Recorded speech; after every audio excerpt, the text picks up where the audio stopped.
Alright you guys, so we're back on some JJK Phantom Parade, and I thought I would look into the next character. Look, with the situation where Global is at, the only thing we can do is voice our opinions, which we've had, and well, it's now up to the developers on what they do. So in the meantime, what am I going to be doing for Global? How am I going to be handling Global? Well, I'm going to be just saving up. There's nothing more to do. I'm not going to do anything more than I need to. We're going to save up and we're going to focus on the next character. Now, to be fair, the developers did state that in terms of December, we're not going to be getting that specific character in question. I'm talking about the half anniversary, but more importantly, I'm talking about the next Gojo. The next Gojo is soon to be releasing. And I say this is that even though it was stated by one of the mods to say that they won't be dropping in January, but subject to change, that just tells me, okay, bet, so it's a 50-50. The minute you add subject to change, it's just like, okay, so basically what you're saying is, no, he's not going to be dropping, but there's a chance he can drop, so 50-50, right? At the very least, I am expecting him to drop January to February. So 1 to 2 months, 100% that's when we're going to be getting the next Gojo, right? So in terms of what free-to-play needs to be looking towards saving for, it is going to be, in my eyes, this Gojo. Now there are some other limited characters which I'll go over separately, of course, because I do want to talk about that, especially with the recent news that we've gotten yesterday with some of the buffs that we've got going on. So that may change the field on what you want to go after, but it's going to be clear as day that Gojo will probably be a hot pick. I would probably say, in terms of half anniversary limited character wise, Gojo I would actually really push forward being like pulling. It's going to be in the similar fashion of when, you know, when the movie banner drops, everyone went for Yuta. When the half anniversary characters drop in about 1 to 2 months time, Teen Gojo will be the one to go for. So straight off the bat, obviously with the Teen Gojo, obviously with the castle fight, he's going to be extremely handy on that part. Overall manner, he's just going to be solid to have. In a typing advantage for yellow typing, this Gojo will more than likely probably be a lot of people's main DPS. I mean, you can also utilize him in a sub DPS form if you're trying to nuke with Kukusaki, that's completely fine. Although in that situation, I do use Kukusaki as a sub DPS and keep Gojo as a main DPS because he's still such an amazing character with incorporating it with what his skills can do. So just to give you guys an idea on what we're going to be working with and what we're looking forward to is obviously when he performs a crit, he increases his own damage, of course. So first skill does melee damage equal to 125% taijutsu and 95% jujutsu, of course. That's level 1. You can do that, you can level that up quite nicely. We'll do level 7 just to make it even, since that's where most will get it at. And then of course you do attract enemies to attack your, well, kind of taunt the enemy to focus on Gojo. There is a 35% chance, the percentage play doesn't change there, but that's a nice little, like a tank roll in a way, right? Just kind of making it, because of course Gojo can apply attack nullification where he's immune, and so you kind of pair that up. So in like a boss situation, this, I mean, if you can get lucky with RNG, this is actually huge. And then of course by doing this, you can also fill up your ultimate gauge. So yeah, fills ultimate gauge more than others. So this is probably going to be huge to have. And where you can connect this to, it will be a skill 2. So grants attack immunity to self for 3 turns, so that's when, if you go for the attraction, so basically you apply the skill to get the buffs, get the attack immunity. If you need to apply the attraction, go for that. That will then fill up your ultimate skill gauge, and then you can resort to going back to skill 2 to furthermore increase your damage to then set up your ultimate, unless you want to waste a turn for the third skill, then go into the ultimate. So there's a pattern to it, and it works out beautifully of how broken this Gojo is. So just to run it down, so yeah, you get attack immunity to self, increases own damage received by 30%, and then increases own Jujutsu damage special by 5%. Now, when you activate the Limitless Curse technique once, and you apply the Jujutsu damage special, it changes the skill into Cursed Technique Disclosure. So now what will happen is you'll get an increased damage of 53.9%, and you'll increase your critical hit rate by 30%. Keep in mind, by increasing your crit rate and actually getting a crit, it'll then convert to increasing your own damage. So there's always that damage build up going up with this Gojo, right? It's pretty insane. With what I believe it, if I think it stacks at 80%. I could be wrong, but I'm pretty sure it's somewhere around there in terms of on the amount that you can increase it with. And then of course, as you're putting levels into it, the increased damage is the one that's really being affected by it. So still pretty solid. Still invest into it, of course. So, oh, there you go. Yeah, 80. Yeah, I kind of forgot about that. Anyway, and then the third skill, it's so the third skill decreases the selected enemy's damage by 30%. This, in my eyes, hits way more harder. Well, then again, it kind of makes sense. 260, of course. So, yeah, this is going to be a nice little damage dealer. But it does also reduce the enemy's damage too. So this can help you out in an overall manner as a supportive DPS type skill. So this is actually pretty solid to have. And then the ultimate, you're pretty much just nuking everyone on the field, pretty much. An absurd amount of damage being accomplished with that. If you want to link it up, you get yourself a critical hit damage increase by 15%, so that's not too bad. And then when it comes to the auto skill, at the start of the battle, grants attack immunity to self for 2 turns, increases own damage received by 30%, and then increases own Jujutsu damage special by 5. So I mean, realistically, because of that skill and how that on how that is, you can go straight into Disclosure if you wanted to, and then, well, if you want to go for the taunt, then go for the Disclosure, because the second part to the skill will be active. So that way you can make good use of actually hitting extremely hard with skill 3, or you can probably revert to go back to skill 1. So if you want to chase ultimate and nuke a lot sooner whilst having an insane amount of buffs, you can also do that.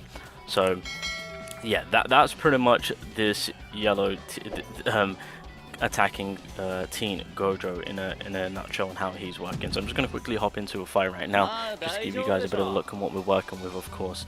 But yeah, this is going to be a limited character. Now, on one of my previous videos, I did a YOLO multi on a GSSR banner during the 1st year anniversary, and lo and behold, teen Gojo did actually pop up. So during, I guess, big celebration times with certain GSSRs, I guess the developers will bring back certain limited characters, but then again, that's like a needle in a haystack when you're trying to get that character, right? Obviously, your best opportunity will be to get them there and there when their banner releases.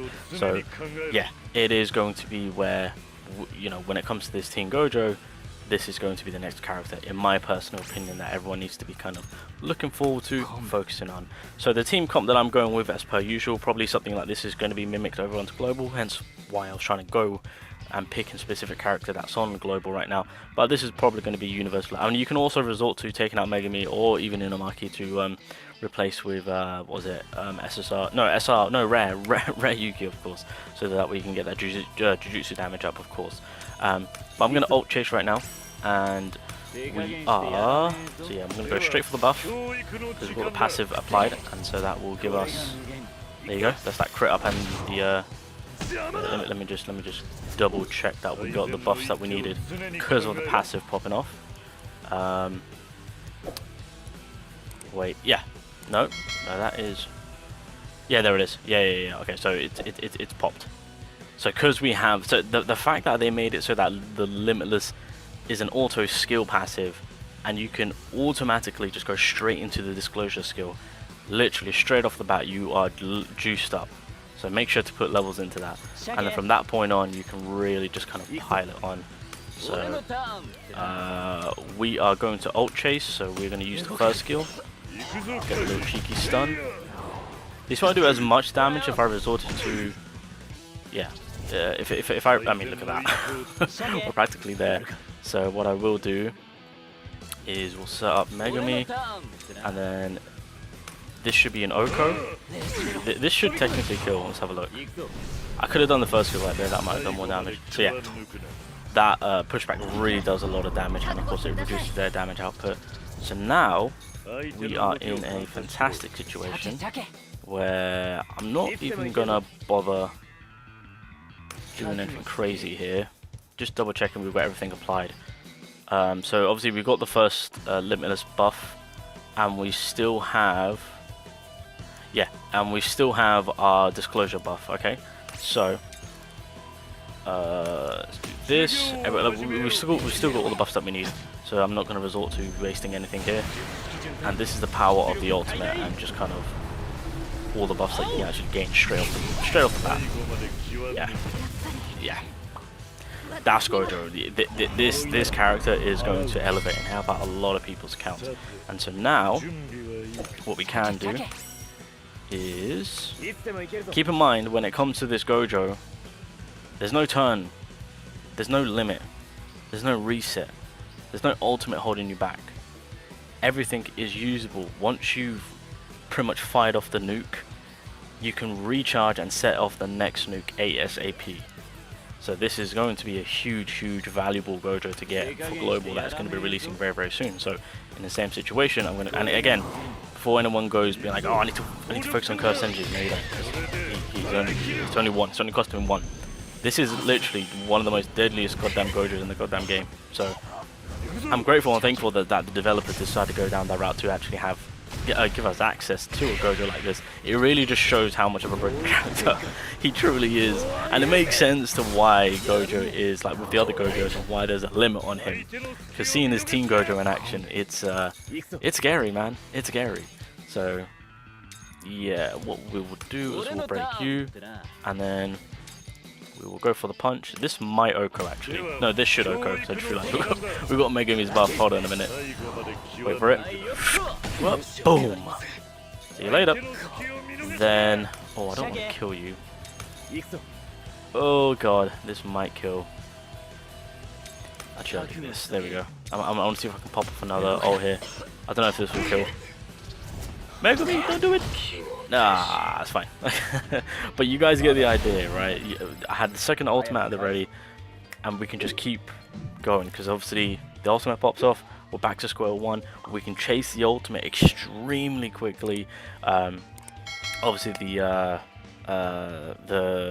skill buffing, you know, get that up twice. If I wanted to, I could have gotten the disclosure back up again for the second ultimate to come on in. So you can really chase up with this Gojo and just keep up with that consistency, of course. And again, by applying that skill, he does get the attack immunity. You can hopefully apply the taunt. So again, in a boss situation, all focus is on him. He's immune, he's eating it all. His ultimate is at the ready because he can chase it a lot sooner. You guys are seeing the cycle of how this Teen Gojo is. This is the next Gojo. This is the character this is the next limited character that is going to be highly sought after. I highly recommend with where the developers are putting global at.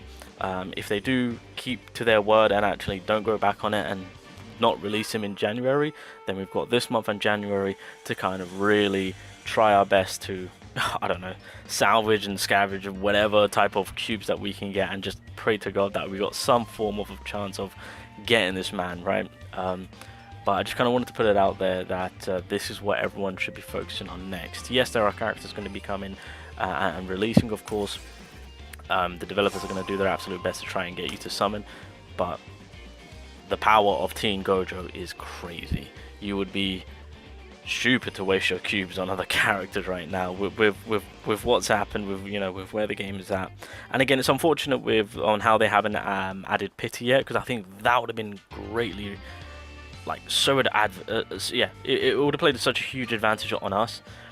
But I think that we're not going to be getting pities until Teen Gojo is out. Well, probably after, because yeah, I mean, you guys clearly saw how much of a crazy character he is. So yeah, Teen Gojo, this is the next character that free-to-play 100% need to be saving up for and preparing for. And this is probably going to be the next character, which, I mean, look, I said my piece about putting money into this game, especially with all that has transpired, so hopefully by then things change. If not, do as you please, but Teen Gojo, this is the next Gojo for global. This is the next broken character for global. This is the next highly sorted character after next for global. Yeah, this is the next limited character everyone's going to be chasing after.